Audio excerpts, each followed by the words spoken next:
Buenas tardes, distinguido señor don Francisco Vázquez. Buenas tardes. Buenas tardes, señoras, señores, ateneístas, amigos todos. Gracias por vuestra asistencia a esta nueva actividad del Ateneo de Chiclana. Enmarcada dentro de estamos celebrando este año el aniversario, el 20 aniversario de nuestra fundación. En eso están marcadas todas las actividades que hagamos. Agradecer al Ayuntamiento el poder disponer de este bonito lugar. Asimismo, agradecer a todo el personal de este centro de interpretación por su siempre amabilidad y atención que tienen con el Ateneo. Continuando con el programa de actividades en este aniversario y como presidente del mismo, me cabe el honor de dar nuestro cercano y afectuoso recibimiento al distinguido conferenciante de hoy, excelentísimo señor don Francisco Vázquez y Vázquez. Nuestro agradecimiento por su colaboración desinteresada y lo hacemos con verdadera gratitud, ya que, como expresaba Cicerón, no solo la gratitud es la más grande de las virtudes, sino la que engendra a todas las demás. Un hombre que ha navegado los mares de la política, de la historia y de la vida. Ha dejado el abrigo casi mágico de sus rías gallegas abiertas al mar para venir hasta este otro mar gaditano, meridional, abierto al sol, a la luz, a todas las culturas que lo han surcado. Y tenemos el deseo de que hoy, aquí, entre nosotros, se encuentre entre amigos que le queremos trasladar nuestro agradecimiento, reconocimiento y consideración más sincera.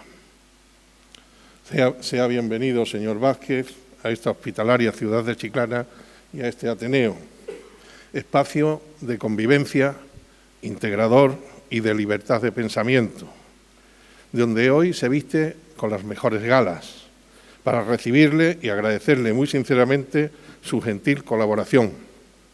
Gracias de corazón. Le doy. Expondrá hoy como testigo de excepción y con clara e ilustrada elocuencia de lo que fue la transición a democracia, tan injustamente cuestionada en estos tiempos por diversos grupos y otros estamentos de la sociedad. Ha titulado su conferencia Elogio de la transición. El filósofo francés Conde de Bonald, en su teoría del poder político y religioso, decía, puesto que la sociedad prepara y forma al hombre, éste debe emplear a su servicio cuanto ha recibido de ella. Pues bien, si yo manifestara que en don Francisco Vázquez se cumple esa entrega honesta, eficaz y abnegada a la sociedad, quedaría resumida esta presentación. Pero no me resisto a trasladarle, y permítanme, unos trazos de su limpia, comprometida y más que notable trayectoria profesional, política, cultural y humana. Natural de La Coruña, de la que es hijo predilecto y medalla de oro, siendo la única persona que reúne ambas distinciones. Alumno de los hermanos maristas en La Coruña y habiendo estudiado la carrera de Derecho en Santiago y Madrid, residiendo como colegial del Colegio Mayor San Pablo, cuya etapa recuerda y le recuerdan con verdadero cariño. Se doctoró en Derecho con la máxima calificación, inspector de trabajo por oposición, en 1974, cargo que desempeñó en La Coruña y el Ferrol. Ingresó en el Partido Socialista Obrero Español en 1975, formando parte de las comisiones ejecutivas de Felipe González y Joaquín Almunia. Diputado constituyente en 1977 y 1978. Diputado a Cortes desde 1979 a 1996 y senador de 2000 a 2004. Regidor de su ciudad durante 24 años, siendo elegido 6 veces por mayoría absoluta. Presidente de la Federación Española de Municipios y Provincias. De 2006 a 2011 fue embajador del Reino de España cerca de la Santa Sede, al tiempo que simultaneó como embajador del Reino ante la soberana Orden de Malta. En este año 2011 se reincorporó a su profesión de inspector de trabajo hasta su jubilación. Por discrepar de la política territorial y de la memoria histórica seguida por el Partido Socialista Obrero Español, en 2013 suspendió su condición de militante de dicho partido. En la dinámica de sus inquietudes culturales es autor de los varios libros, entre ellos Los acuerdos con la Santa Sede, su defensa argumentada, Poderes locales, descentralización y prioridades, Mirada de un embajador sobre el pontificado de Benedicto XVI, 1001 historias romanas de la batalla de Lepanto, política y diplomacia. En 2014 obtuvo el 94 premio del ABC Mariano de Cavia, el más prestigioso del periodismo español, por su artículo España. Premio de Periodismo Fernández Latorre por el conjunto de artículos publicados en la prensa nacional. Es académico de honor de la Real Academia Gallega de Jurisprudencia y Legislación. Miembro de la Orden del Mérito Constitucional. Por sus excelentes servicios a España a lo largo de su fecunda y dilatada vida política y social, le concedieron las grandes cruces de las Reales Órdenes españolas siguientes: del Mérito Naval, del Mérito Civil, del Mérito Militar, la de Isabel la Católica, la de Alfonso X el Sabio, Fidelitas de la Vicaría General Castrense y Medalla de Oro de la Cruz Roja Española, así como la Gran Cruz de la Soberana Orden de Malta. En el año 2000, la reina Isabel II de Inglaterra le concedió la Orden del Imperio Británico. El Papa Benedicto XVI, en el 2009, le otorgó la Gran Cruz de la Orden Piana, máxima distinción vaticana. Siempre se ha definido como socialdemócrata, español y católico, y fiel a su proceder de recuperar los valores y principios de la transición. Y antes de cederle la palabra y desearle y animarle a que siga con la libertad de hablar claro y con la solera que le da una vida llena de experiencia. Y como decía San Pablo, querido Paco Vázquez, mientras tengamos oportunidad, hagamos el bien a todos. Muchas gracias, les reitero a todos las gracias desde el Ateneo por su asistencia. Le cedo la palabra al excelentísimo señor don Francisco Vázquez y Vázquez. Muchas gracias.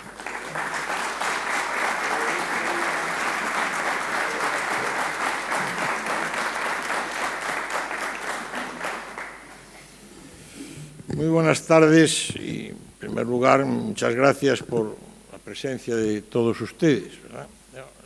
Las lecturas de las notas biográficas, al final, lo que reflejan simplemente es el paso de los calendarios, ¿verdad? Eso tienen su parte positiva, pero también tienen su parte preocupante. En todo caso, me van a permitir que agradezca al Ateneo Literario, Artístico y Científico de Chiclana su amable invitación y además hacerlo durante el 20 aniversario de su fundación, con lo cual bueno, pues me permite formar parte del elenco de personalidades y de autoridades que han intervenido a lo largo de todos estos años en esta tribuna tan prestigiada. Una tribuna, además, que marca un ejemplo y un modelo. Yo considero que en la España de hoy, que es una España por veces silenciosa y por veces silenciada, es importante que haya foros como este, foros abiertos que permitan exponer las ideas, sobre todo trasladar argumentos, que es lo que hoy necesita esta sociedad.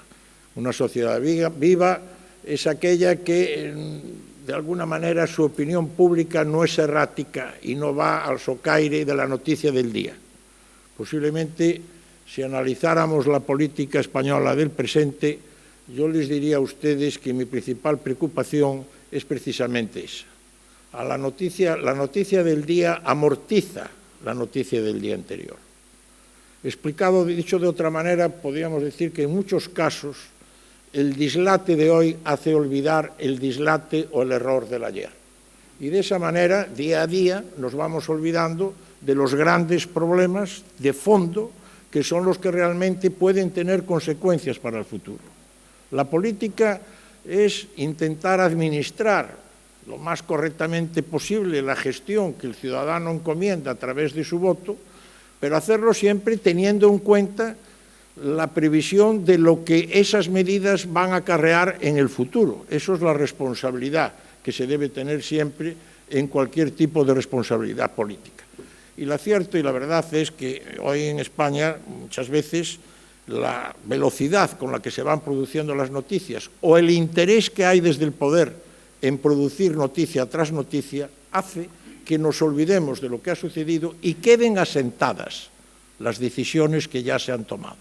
Quiere decir, si hoy la noticia de hoy es la sentencia del Tribunal Constitucional sobre el aborto, quiere decir que ya olvidamos la noticia de ayer, que era la polémica sobre la ley del sí es sí, y posiblemente mañana ya estemos debatiendo sobre si los perros de caza en los reyes en la ley de animales es un motivo de problema nacional y ya nos olvidemos de la sentencia del aborto.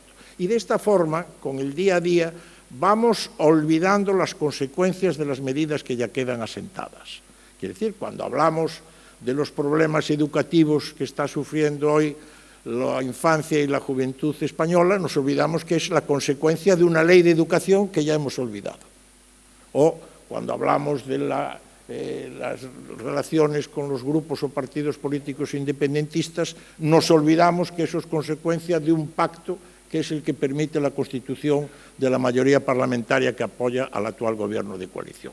Por eso, querido presidente, y tuve oportunidad de comentártelo a lo largo de este día y medio que vengo disfrutando de Chiclana, y cuando les digo que vengo disfrutando, lo digo muy sinceramente. Hoy por la mañana, pues, vengo todavía con la impresión que me causó el ver el Panteón de Marinos Ilustres, que es posiblemente una de las referencias excepcionales y más importantes que tenemos de la historia de España, y no muy conocida en el general. En cualquier caso, querido presidente, quería decirte que yo agradezco el poder intervenir en la medida que es bueno que haya tribunas como esta, que permitan eso, exponer, trasladar criterios y opiniones que contribuyan a que el ciudadano forme opinión y, sobre todo, que el ciudadano tenga argumentos para entender y comprender cuál es el escenario en el que nos estamos moviendo hoy en España. Yo, como un preámbulo de lo que van a ser mis palabras, yo quiero decirles que mi sentimiento actual es que nace del convencimiento de que muy pocas veces, yo creo que nunca, ¿verdad?, a lo largo de su dilatada historia, más de 500 años como Estado y como nación, España ha tenido tan en riesgo su continuidad como proyecto nacional. Yo creo que, sobre todo desde finales de los años 80 del siglo pasado, casi todas mis intervenciones públicas y políticas, cuando todavía ejercía responsabilidades políticas, giraban en torno, en primero alertar, pero después denunciar, lo que en mi opinión es un rumbo peligroso que lleva a la disgregación tanto institucional como sobre todo constitucional de nuestro país. El devenir de los acontecimientos en los últimos años nos lleva a pensar de que hoy España tiene un riesgo esencial que es su continuidad como proyecto nacional, y de ello será de lo que hablaré a lo largo de esta intervención. Nunca ha habido, consecuencia de los pactos políticos, nunca ha habido un proceso de desvertebración tan intenso desde el punto de vista lingüístico, desde el punto de vista sobre todo educativo, pero también desde el punto de vista económico, desde el punto de vista fiscal, desde el punto de vista legislativo, desde el punto de vista sanitario, desde el punto de vista asistencial. Si España es un país diverso, y lo es afortunadamente, y es algo de lo que tenemos que sentirnos orgullosos los españoles, un país diverso en lo geográfico, en lo social, en lo histórico, en lo cultural, la diversidad no implica desigualdad. Podemos ser diferentes unos de otros, los del norte de los del sur, los de la costa de los del interior. Lo que no podemos ser los españoles es desiguales entre nosotros, desiguales en la atención sanitaria, desiguales en la educación de nuestros hijos o desiguales en las políticas económicas o las políticas fiscales de los responsables institucionales. Y yo creo que cada vez, desde un punto de vista institucional, las estructuras del Estado son puestas en tela de juicio.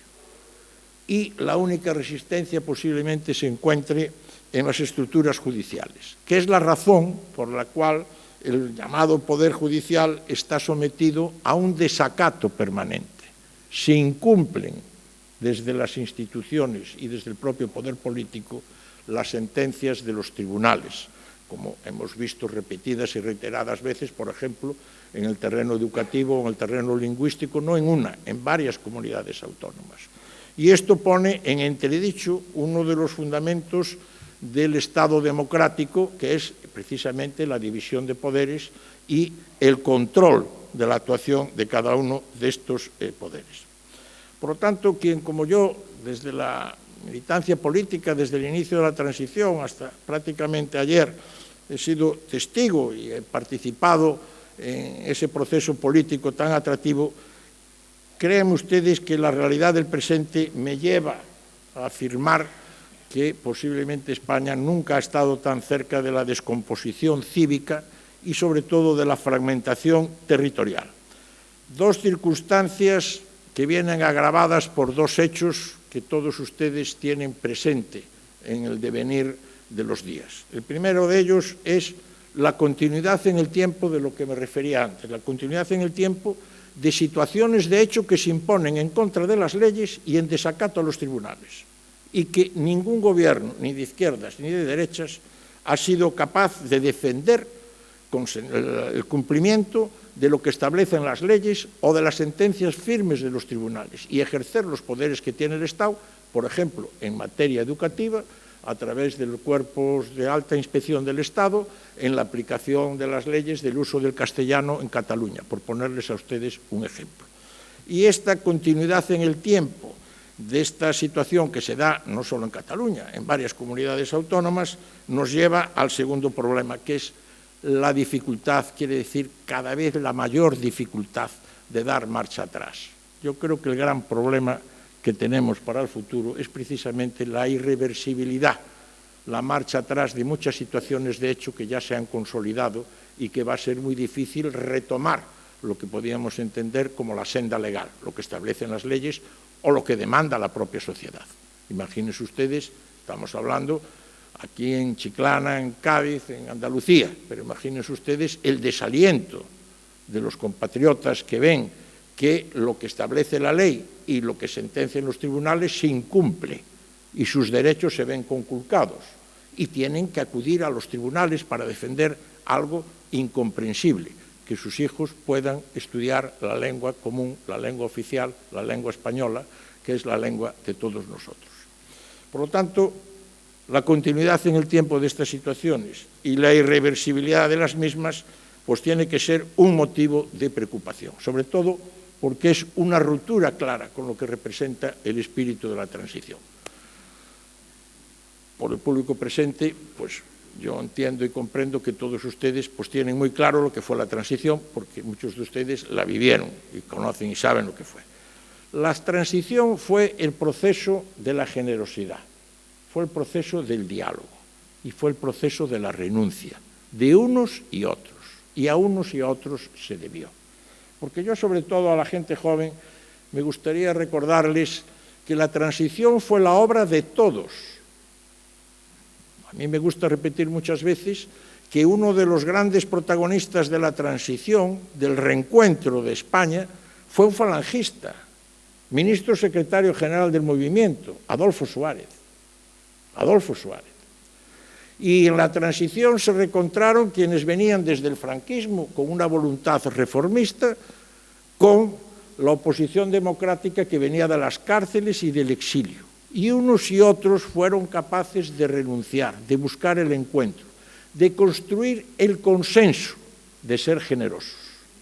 Y esa transición trajo la reconciliación nacional, algo que yo les ruego a ustedes que no lo olviden y que lo transmitan. La reconciliación nacional es la superación de la triste historia de nuestros padres y de nuestros abuelos, las dos Españas.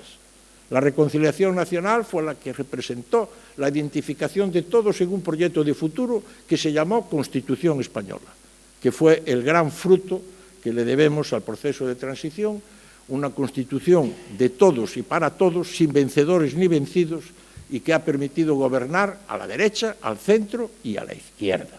La superación de las dos Españas. La consagración de lo que algunos llamaron en su época la tercera España, la que escapaba de ese enfrentamiento caínista que nuestros padres y nuestros abuelos dirimieron en las trincheras, dirimieron sus diferencias en la guerra. La transición fue la superación de ese pasado. Y por lo tanto, hoy es urgente reivindicarla.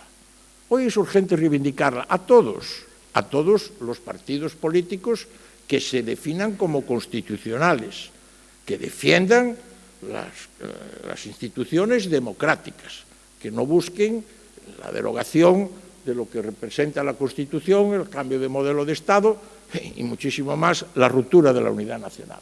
El resto de partidos tienen que recuperar ese diálogo. Qué dolor nos produce a la gran mayoría de los españoles ver el nivel de radicalización, de enfrentamiento que vemos en los debates parlamentarios o en la dialéctica entre los líderes políticos.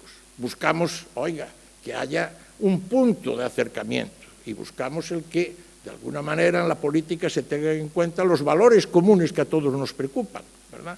Y que se supere ese enfrentamiento y esa recuperación de las dos Españas, porque además, si ustedes se fijan, eso vuelve a exacerbar la respuesta emocional, no la racional, y volvemos a considerar al vecino el adversario, y volvemos emocionalmente a tomar nuestras decisiones y consideraciones. Posiblemente haya partidos políticos y estrategas políticos que busquen este enfrentamiento emocional para evitar que el ciudadano serenamente en un escenario político normal de cualquier país europeo, tome sus decisiones con racionalidad, de acuerdo con la gestión que se ha hecho en el gobierno, las medidas que se han tomado o cómo le ha ido al propio ciudadano en esas decisiones. Y por lo tanto, hoy hay que reivindicar, es urgente la recuperación del espíritu de la transición, que es un espíritu que se conculca diariamente. Cuando hicimos la Constitución, por ponerles a ustedes un ejemplo, fijamos una mayoría de 3/5 para elegir al Tribunal Constitucional o Consejo de Poder Judicial.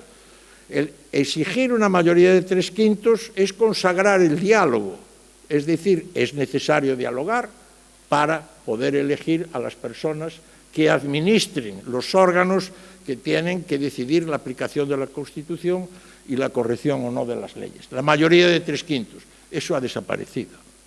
Se ha hecho una nueva ley y se ha establecido que es por simple mayoría.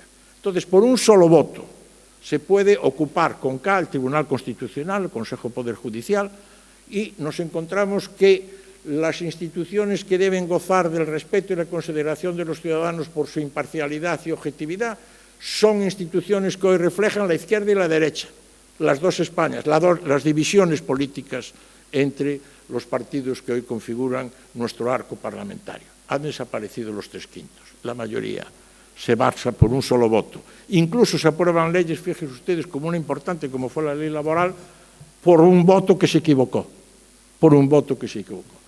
Si ustedes, alguno de ustedes, se toma la paciencia de ver cómo se aprobaban las leyes en los años 77, 78, 80, gobernando UCD, 83, gobernando el PSOE con mayoría absoluta, 85, 88, las leyes se aprobaban de 350 diputados por voto sí las leyes orgánicas, pues 344, un no y 2 abstenciones. ¿Por qué? Porque las leyes eran el resultado de un largo proceso de negociación, de generosidad, de renuncia, de búsqueda de que esa ley sirviera a todos, de que esa ley se aplicara a todos. Y se aplicaron leyes que parecían imposibles, como era la ley de libertad religiosa, por ponerles un ejemplo. La única ley en que evidentemente no estuvimos a la altura de lo que el ciudadano merecía fue la ley de educación. Este es un país que ha sido incapaz de conseguir un acuerdo en materia educativa. Y así nos va. Somos el último país de Europa en nivel educativo de los jóvenes que nos estudian. Y este sentimiento de ocupación lo vemos todo el día porque desde el Gobierno se ha buscado, se ha procurado el cese o la dimisión pues, del director de Radio Televisión Española, del director del Instituto Nacional de Estadística, del director del Centro de Investigaciones Sociológicas o del propio CNI, que es el que tiene encargada la alta seguridad del Estado. Quiere decir que entonces los órganos de control o que transmiten al ciudadano la situación general del país no gozan de credibilidad o por lo menos puede haber la duda acerca del nivel que tienen de objetividad. Y encima se ha trastocado uno de los grandes pilares de nuestra convivencia, que es el Código Penal. Es decir, el Código Penal es el que marca las pautas de convivencia de la sociedad. Y el Código Penal se ha adaptado, algunos dicen en una frase grandilocuente, pero que tiene su razón de ser, que se ha adaptado a las peticiones o a las necesidades del delincuente, como ha sucedido en el caso del delito de sedición de los golpistas catalanes.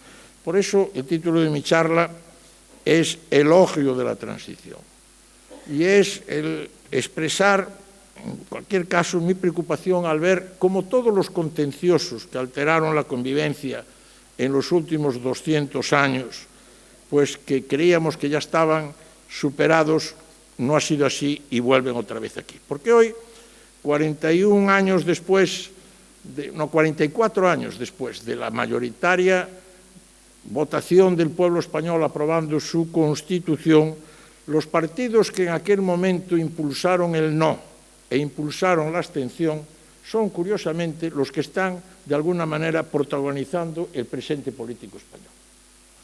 Una cuestión, como ustedes comprenderán, difícil y complicada. ¿Quiénes votaron que no a la Constitución? Pues votó, por ejemplo, Herri Batasuna, que es Bildu. Votó no Esquerra Republicana. Votó no el Bloque Nacionalista Gallego. Votó no también Falange Española y Fuerza Nueva, por citar dos extremos. Y hoy son partidos que protagonizan, y algunos de ellos incluso participan en las decisiones de la actual dirección política del Gobierno de España. Por lo tanto, eso introduce una clarísima contradicción, que nos lleva a olvidar algo importante.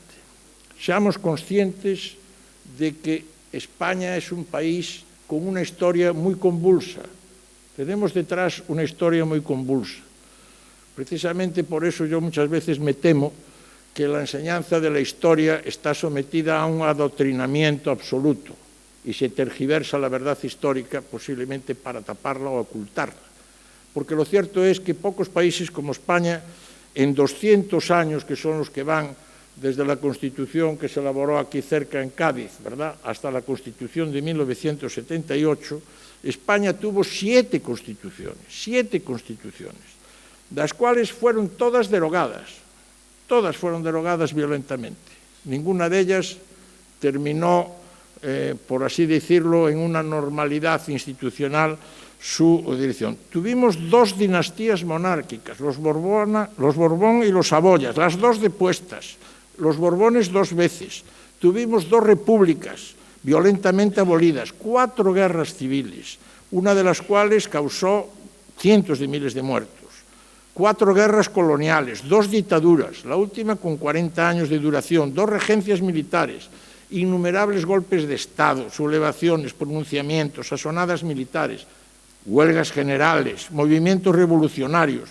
Tuvimos intentos de ruptura, de secesión independentista de parte del territorio nacional y algunos de ellos antes de ayer, en octubre del 2017, en Cataluña, en lo que intentaron los nacionalistas catalanes. Y parece que esta lección de la historia no está aprendida o está olvidada.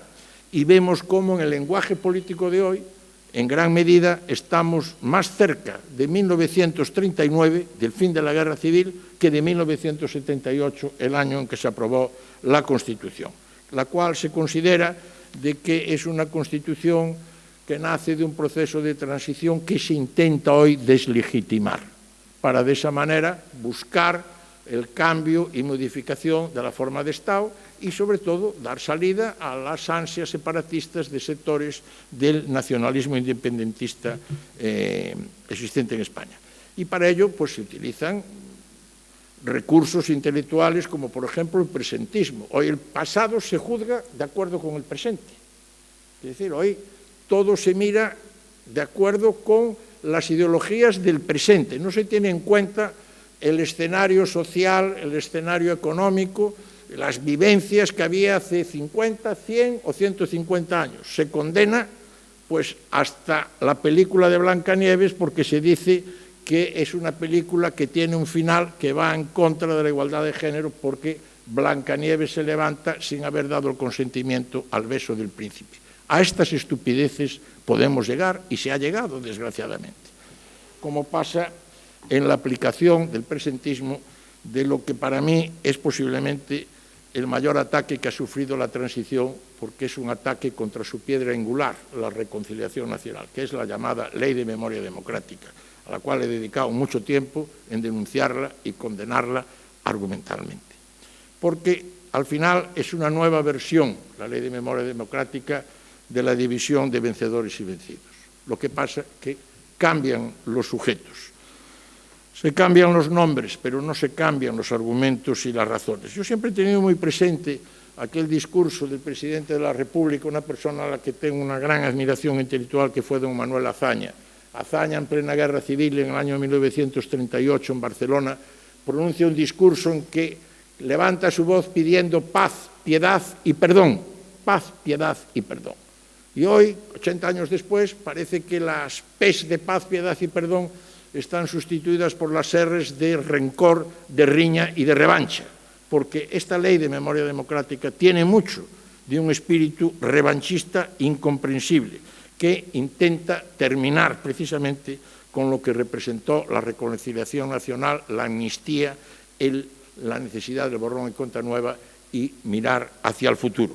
Una amnistía que consiguió la libertad para todos, una amnistía que vació las cárceles y una amnistía que permitió precisamente esa gran reconciliación. Si ustedes se fijan, en 1939, cuando termina la guerra, el régimen franquista hace una lectura de la historia, una lectura determinada. Pero con la Ley de Memoria Democrática, si los vencedores en 1939 hacen una lectura de la historia, en el año 2007 los que en 1939 eran vencidos hacen nuevamente otra lectura de la historia, la misma. Yo siempre he dicho que no hay apenas diferencias de fondo entre la ley de represión del comunismo y la masonería de 1940 con la Ley de Memoria Democrática en cuanto al tratamiento a aquellos que se consideran que fueran protagonistas del régimen franquista. Y olvidamos que lo que se condenó en 1939, hoy lo que se intenta es exaltarlo. Y de alguna manera, en viceversa, lo que en aquel momento se exaltó, hoy es condenado. Y se atenta contra una reconciliación, y esto lo quiero decir claro, desde mi situación en estos momentos, lo dijo muy bien el presidente, tengo en suspenso mi militancia, en la medida que yo considero que no he cambiado, son otros los que han cambiado, pero yo no me someto a ese criterio disciplinar de un partido en la dirección que ha tomado. Y por eso quiero esto decirlo alto. La reconciliación nacional, la negación de lo que es esta Ley de Memoria Democrática, la hizo el PSOE del exilio en el Congreso de 1948 en Toulouse, en el convento que se llamaba el convento de los capuchinos, que realmente era un convento que había sido de los dominicos, estaba abandonado, donde está enterrado Santo Tomás de Aquino. Y allí el dirigente Indalecio Prieto estableció las bases para la reconciliación y el reencuentro con los monárquicos y la necesidad de buscar la superación de la guerra civil en 1948. Y aquel PSOE del exilio fue el que pactó con Gil Robles, dirigente tradicional de la derecha española de la CEDA, en San Juan de Luz, un pacto entre socialistas y monárquicos para intentar traer la democracia a España. Y en 1962 así lo hicieron en el coloquio de Múnich, que algunos de ustedes recordarán que todos los que habían ido desde España los mandaran desterrados a Lanzarote por el contubernio de Múnich. Fíjense ustedes, menudo destierro. Si fuera hoy, pues los mandaban de veraneo a tomar el sol, que Lanzarote es un destino turístico de primera parte. Y yo recuerdo como a Felipe acompañarlo desde Galicia en un acto que hizo a los mineros que habían sido asesinados en el pozo Funeres, cerca de Mieres. Allí, en presencia de los familiares de los 42 mineros que habían sido tirados al pozo, Felipe dijo en el año 76, aún no estábamos legalizados, dijo Felipe, hay que asumir el pasado y hay que superarlo sin rencores. En aquel momento había que tener bien puesto el corazón para decirlo en aquel momento en presencia de los familiares de aquellos muertos. Y Felipe ya lo decía. Por lo tanto, la reconciliación nacional es una obra incluso de la izquierda, del Partido Comunista. El Partido Comunista en el año 56, en conmemorar el inicio de la Guerra Civil, dijo que estaba dispuesto a contribuir a la reconciliación nacional en su Congreso. Quiere decir, son innumerables las pruebas que podemos dar, Tierno Galván, don Ramón Menéndez Pidal, etcétera, etcétera, de que la reconciliación es algo que ya viene pedido, exigido, analizado, reflexionado desde antes, para buscar ese reencuentro que superara las dos Españas, que al final es la transición, es lo que permite el reencuentro entre todos y la propia Constitución. Y eso se acompaña con la ley de amnistía.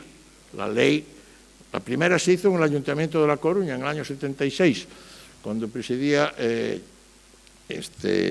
Adolfo Suárez. Y la segunda la hicimos los diputados constituyentes en el año 77. Y fíjense ustedes qué cosa más curiosa, ¿verdad? La petición de amnistía fue contestada por ETA asesinando a los 2 días al sargento de la Policía Municipal de Irún.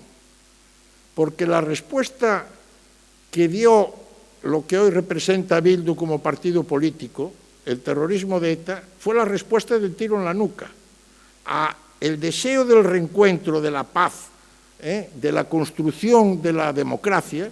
La contestación de ETA fue cuando hubo las elecciones de 15 de junio del 77, el 22 de junio, ETA le pegó un tiro al empresario Javier Ibarra, que lo tenían secuestrado. Cuando se produjo la ley de amnistía, el sargento de la Policía Municipal, y cuando se aprobó la Constitución el 8 de diciembre, el 9 de diciembre, ETA asesinó a un militar retirado en Santurce, Vicente Rubio.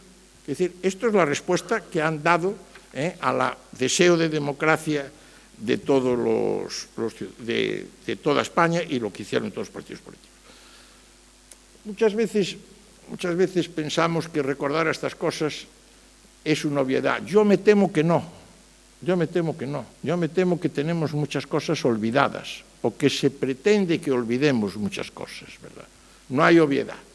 Hay una cuarteta de Quevedo que yo tengo siempre apuntada que define la obviedad, lo que es obvio, ¿verdad? Decía Quevedo, volarás con las plumas, andarás con los pies, en Inglaterra habrá brumas, serán 6 2 veces 3. Evidentemente, los pájaros vuelan, andas con los pies, hay niebla en Inglaterra y 2 por 3 son 6. Pero esa obviedad no deja de reflejar una realidad. Y la realidad es que la transición se inicia, como dije al principio, con la participación de todos, en un momento político difícil y complicado. Difícil y complicado, no lo olvidemos. No es una obviedad el recordarlo. En el régimen franquista había un poder continuista, de aquellos que querían continuar el franquismo sin Franco. El franquismo sin Franco. Y en el terreno de la oposición había los rupturistas, los que querían romper. Pero hay una salvedad que tenganla ustedes siempre en cuenta cuando se habla de la oposición. No toda la oposición era democrática. En el año 77, Franco muere en el 75, toda aquella oposición que había, aquella que se llamaba la sopa de siglas, no toda era democrática. Había partidos políticos que lo que aspiraban era a sustituir la dictadura de Franco por otra dictadura de corte chino, de corte castrista, de corte comunista. No todos los partidos eran democráticos. Y había los rupturistas que querían incluso utilizar la violencia, como era el Grapo, como era el FRAP, como era la ETA. Por lo tanto, situemos. El proceso de la transición se hace desde dentro del régimen.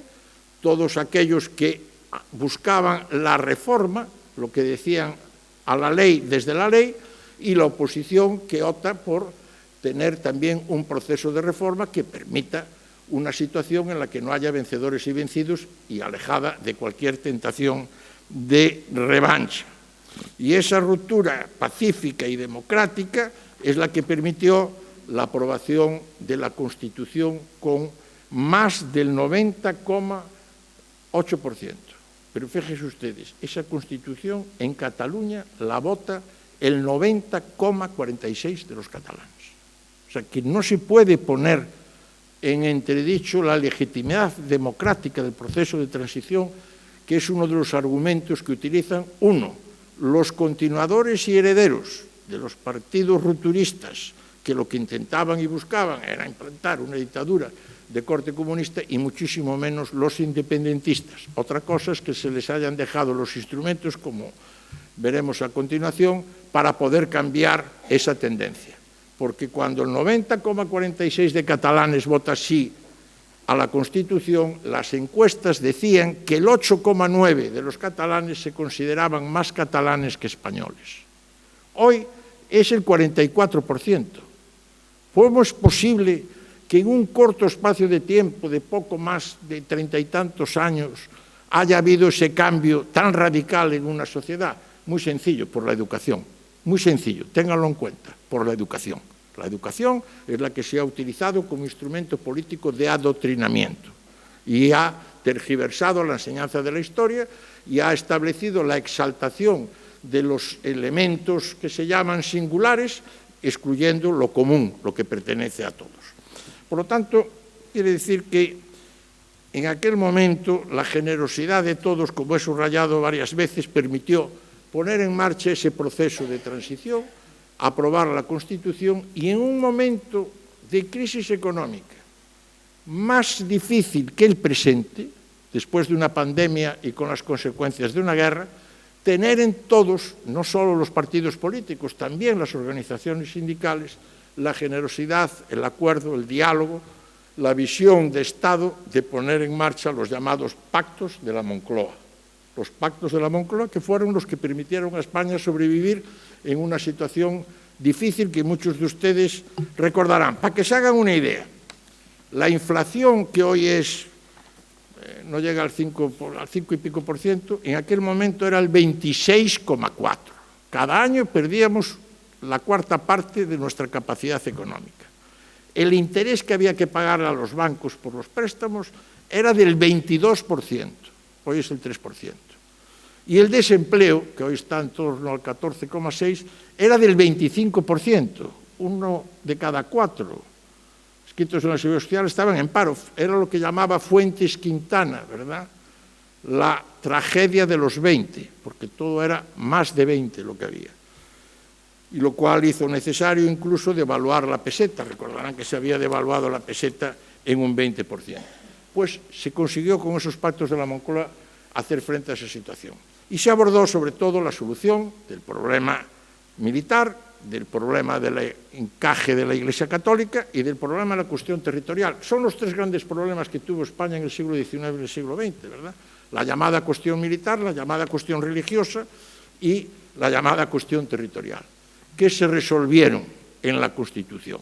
Lo que pasa es que los hechos han demostrado que la cuestión territorial no la resolvimos bien. No por lo que contenga la Constitución, sino no se resolvieron bien por la deslealtad de los partidos de corte nacionalista. Y fíjense ustedes, voy a dar algún dato que me ha gustado recuperar y que es muy llamativo de lo que fue ese sentimiento de la transición. Cuando se elabora la Constitución, el ejército español está constituido por 824 generales del ejército de tierra, del ejército de aire y almirantes. 824, 94 almirantes, 112 generales del aire y 618 generales de tierra. Todos habían hecho la guerra civil, todos habían luchado en la guerra civil y habían luchado todos en el amado bando nacional. Y todos menos dos habían luchado en la División Azul.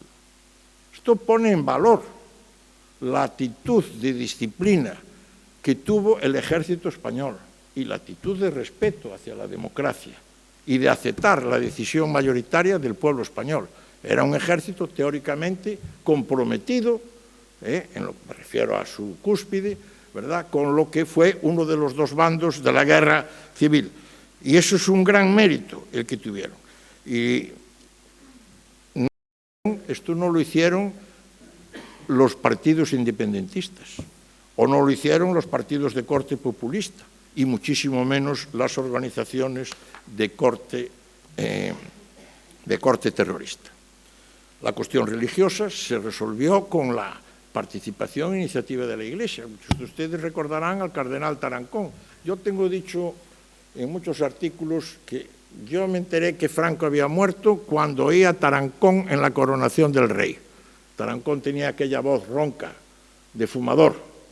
Cuando aquel discurso, ¿verdad?, cuando el rey Juan Carlos, a los 3 días de la muerte del general Franco, en la iglesia de los Jerónimos fue coronado como rey de España.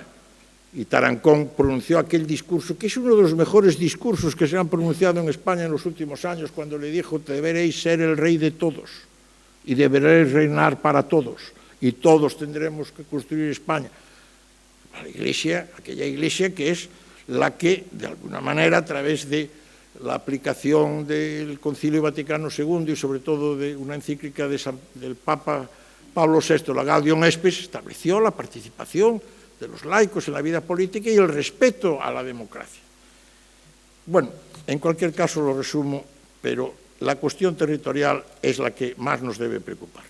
Esa cuestión territorial que, fíjese bien, yo recuerdo cuando las manifestaciones del año 77, 78 se hacían en casi toda España. Se gritaba libertad, amnistía, estatuto de autonomía. Pues el catedrático Carreras, que es muy amigo mío, me decía, menos en Barcelona. Pero ¿cómo que no? En Barcelona no se decía eso. Sí, se decía libertad, amnistía, estatuto de autonomía y hoy paciencia y mañana independencia, que era el grito que daban sobre todo los miembros de Convergencia, los seguidores de Jordi Pujol. Los nacionalistas nunca han ocultado su propósito final, que eso es una paradoja. Ellos nunca han ocultado su voluntad final de crear estados independientes y de romper la unidad de España. Lo han dicho siempre, no lo han ocultado en ningún momento. Y, evidentemente, han utilizado todos los recursos institucionales para poderlo llevar esto a cabo. ¿Cuáles han sido los instrumentos que han utilizado? Dos fundamentalmente, que son, con esto ya voy a terminar, los dos grandes problemas, sobre todo, que son a veces difícil de comprender en su verdadera magnitud en un auditorio como el de ustedes. Quiere decir, en comunidades autónomas donde nada más que se habla el español. Yo vengo de Galicia y yo, claro, lo vivo y lo sufro. Y dense cuenta que Galicia es una comunidad gobernada por el Partido Popular.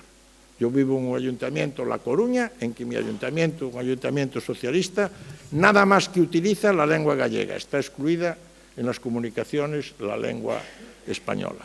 Pero la Diputación Provincial, lo mismo. Y la Xunta de Galicia, que es del PP, lo mismo. Quiere decir que si vas a matricular un hijo, toda la documentación te la dan en gallego. Imagínense ustedes lo que esto representa en otras comunidades donde ya son gobernadas por partidos que asumen la lengua como un instrumento político para marcar la diferencia.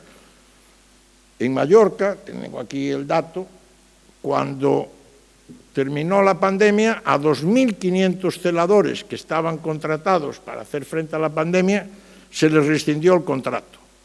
¿Por qué no sabían catalán? No, porque no tenían el título que acreditaba que sabían catalán. Podían hablar catalán, pero no tenían el título que acreditaba el catalán.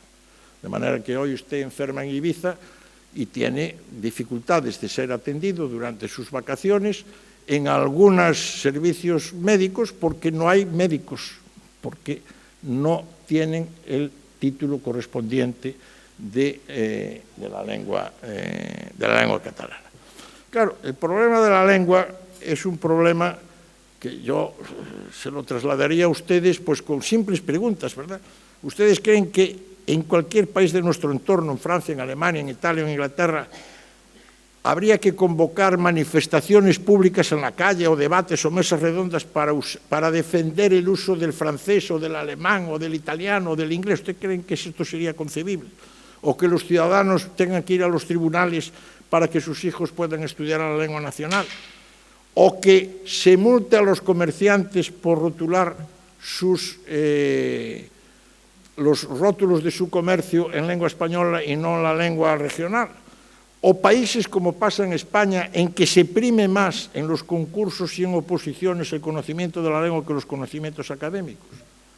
¿O que una hija o un hijo de ustedes que oposite, por ejemplo, para magisterio, no pueda opositar en Galicia, en el País Vasco, en Navarra, en Cataluña, en Valencia y en Baleares, porque no tiene el título de gallego, de euskera o de catalán?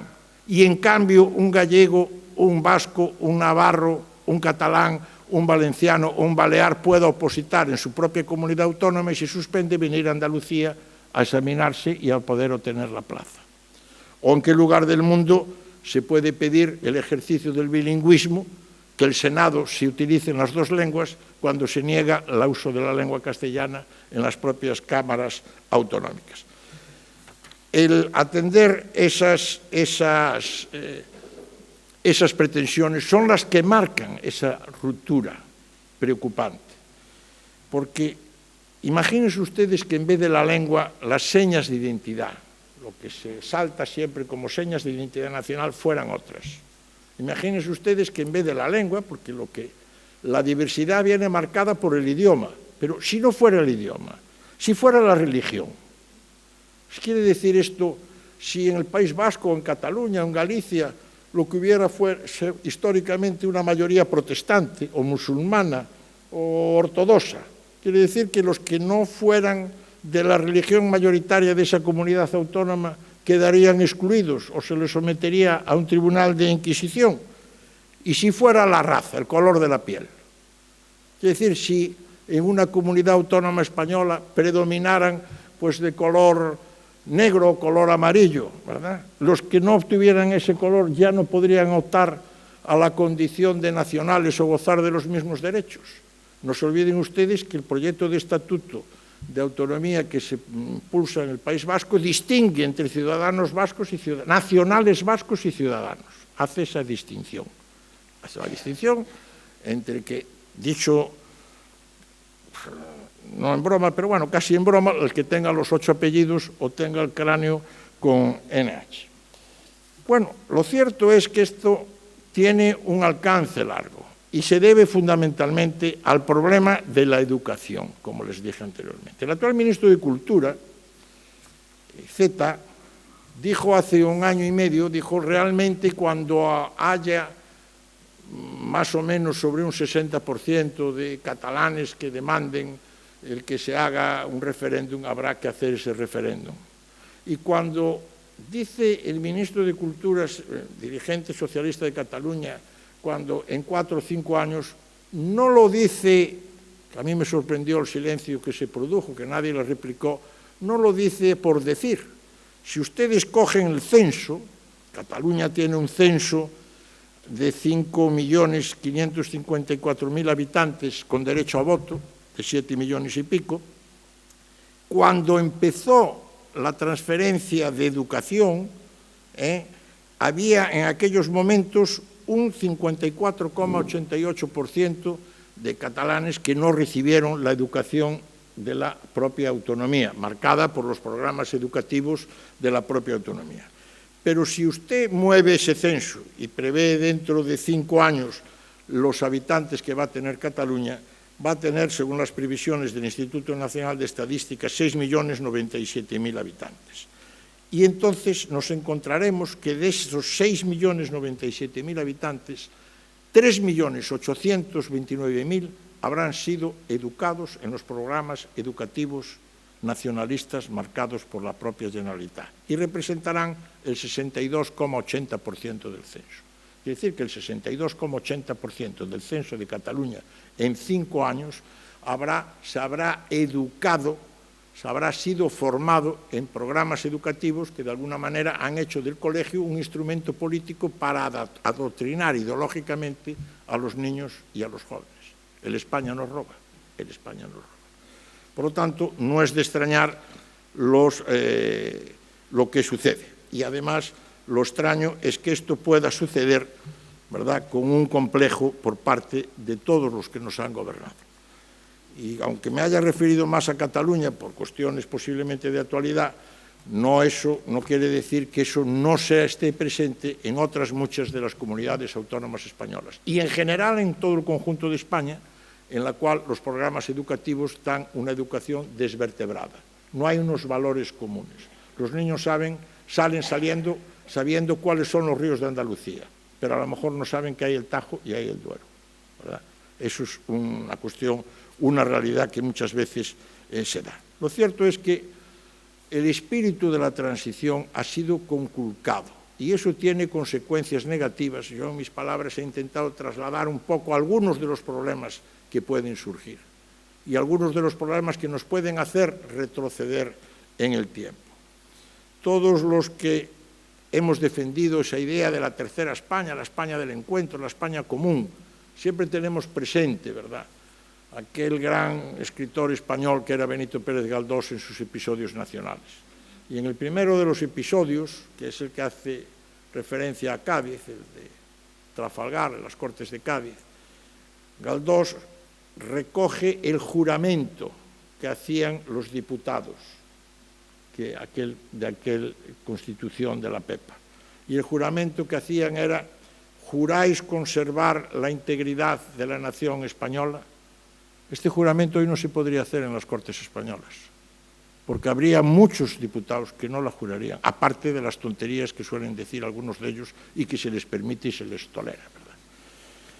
Y termino pues con un recuerdo personal.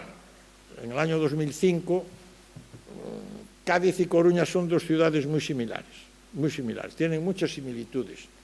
Son los dos términos municipales más pequeños de España, de todas las grandes capitales de provincia. Somos muy pequeñitos, lo cual no crean que es un inconveniente, es una ventaja, sobre todo para los alcaldes, porque tienes menos gastos generales para llevar tuberías, etcétera, 20 y tantos kilómetros. Pero somos dos ciudades fundadas por el mismo fundador mitológico, por Hércules. Hércules, las columnas de Gibraltar, funda Cádiz, funda Tartesos, y en La Coruña la Torre de Hércules, en la que mata al gigante Gerión. Tenemos la misma patrona, la Virgen del Rosario. Somos dos ciudades constitucionalistas. Cádiz llevó la fama con las Cortes de Cádiz, La Coruña, yo siempre digo, llevó la lana porque allí ahorcaron a todos los liberales, ¿verdad? Pero bueno, y eso nos llevó a la alcaldesa en aquel momento, que era Teófila Martínez, y a mí, pues llevar a cabo el proceso de hermanamiento de las dos ciudades. Y la alcaldesa Teófila Martínez fue muy generosa conmigo y la ceremonia de cuando vinimos desde La Coruña la hizo delante del monumento a la Constitución que hay en Cádiz, ese gran monumento, y lo hizo el 19 de marzo, el día de la Pepa, y me permitió pronunciar el discurso. Pronuncié un discurso muy cargado de emoción, y en aquel discurso recordé, entre otras cosas, a los dos diputados que había mandado La Coruña a las Cortes de Cádiz. Mandó a un absolutista, que era López del Pan, y a un liberal, Antonio Pallán. Eso es lo que hacemos los gallegos, uno de uno y otro de otro, ¿no? Siempre buscando esa. Por cierto que el liberal fue presidente. Y los dos diputados, cuando marcharon, pues le mandaron una carta al ayuntamiento de entonces en la que le decían que les dieran una ayuda económica para venir desde Coruña hasta Cádiz. No, los políticos en aquella época se ve que eran políticos que no vivían de la política, ¿verdad?, que tenían sus propias necesidades, y el ayuntamiento se lo dio. Pero en la carta, y con esto termino, ellos decían que se iban orgullosos a Cádiz representando a la ciudadanía, y señalaban, para acometer la obra más grande que se puede hacer al servicio de la patria, una Constitución. Esa es mi final, ¿verdad? La transición representó eso, representó una obra generosa y una obra que buscó el bien común, el servicio a la patria. Los políticos de aquel momento eran políticos que accedieron a los cargos públicos desde sus propias profesiones. La política no fue un oficio, ni fue una profesión, fue un servicio. Y el servicio más importante fue precisamente esa Constitución que hoy se pone en entredicho y que hoy se intenta, a través de la deslegitimación de la transición, a través de la ruptura de la reconciliación por la ley de memoria y sobre todo a través de la derogación de la Constitución, cambiar el destino histórico de este país. Por eso, el elogio a la transición, la defensa de esa transición y la exigencia a que se recuperen los valores que construyeron la España de hoy. Muchísimas gracias por la atención de todos ustedes.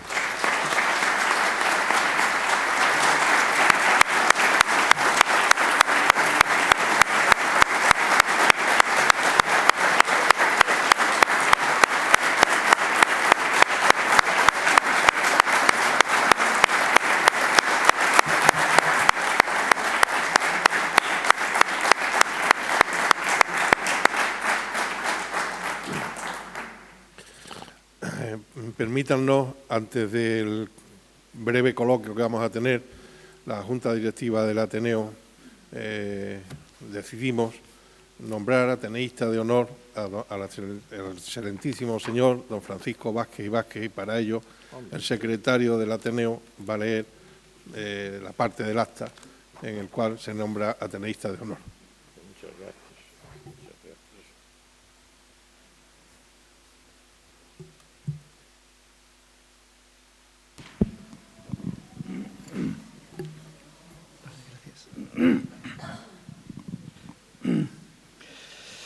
El presidente y la Junta Directiva del Ateneo Literario, Artístico y Científico de Chiclana acuerdan nombrar al excelentísimo señor don Francisco Vázquez Vázquez ateneísta de honor, como reconocimiento y gratitud a la gentil participación en el Ateneo de Chiclana con su conferencia titulada Elogios de la Transición, y por su prestigiosa labor realizada como distinguido servidor de España, que entendió el patriotismo como el ejercicio generoso de la tolerancia y la mutua renuncia, valedor del modelo de consenso y diálogo entre los españoles e impulsor de la democracia. Defensor de la cultura y apasionado estudioso de la historia, siempre atento a la realidad de España con su sereno y certero juicio. Hombre de honor, siempre dispuesto a la concordia y convivencia integradora. Por ello, y conforme al acuerdo por unanimidad de la Junta Directiva de este Ateneo, se expide la presente certificación en Chiclana a 9 de febrero de 2023, dejando patente su amistad y confraternidad, quedando el mismo inscrito y registrado.